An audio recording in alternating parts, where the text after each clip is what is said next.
Hi, my name is Father Jack Bentz, and I'm part of the vocation team for the Jesuits on the West Coast.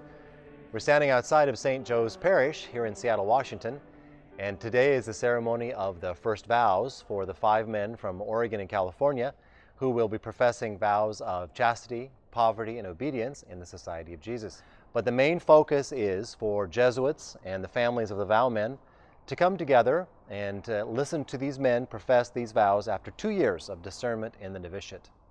The vows, it's an ongoing understanding of what they mean and how, I'm actually called to continue to live them out.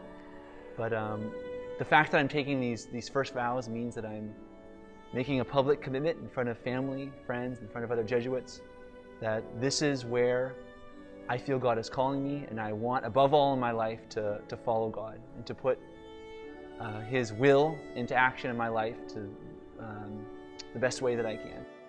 It's one of those things where you don't really know what it's going to be like until you actually do it. And the vows themselves, these vows of poverty, chastity, and obedience are on the one hand very simple, and on the other hand so integral to everything and every part of the religious life that it scares me a little bit. This is a big deal, because I've thought about all the vows and it makes sense, but then, forever, okay. What to do with that? I'm excited to take them with my brothers, 4 great men who will be on this journey with me.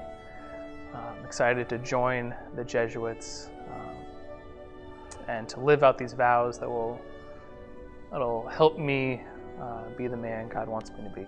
Having entered the novitiate 2 years ago, we've certainly walked this journey over the last many months and studied what the vows mean and attempted to live them in our daily life here at the novitiate and off on our experiments. But it's been a great opportunity over these 2 years to kind of experience the freedom that I've been able to find in both voicing my desires and what has been really life-giving and really rewarding in this life as a novice and the work that we've done.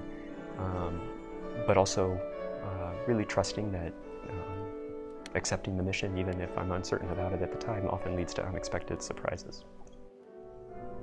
So these vows, they really are about developing an interior freedom to love as Christ loved and humble ourselves to be greater instruments by understanding that we are a part of this corporate union of devoted men who all, at the very depths of their heart, love the same Jesus and are guided by that same love. So it's so much about trust, really, but freedom at the very heart of it.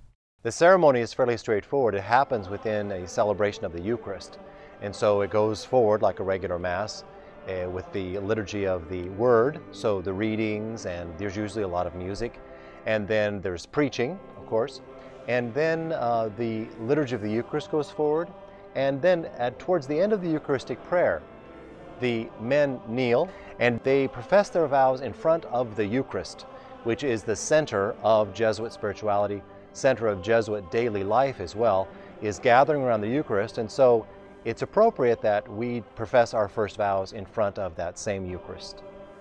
Almighty and eternal God, I, John William Giles, I, Jeffrey Peter Ball, I, Brad Andrew Alberto Hurtado Mills, I, Jack Michael James Krause, I, Matthew Lono E. Kamakiki Watin Lim, understand how unworthy I am in your divine sight.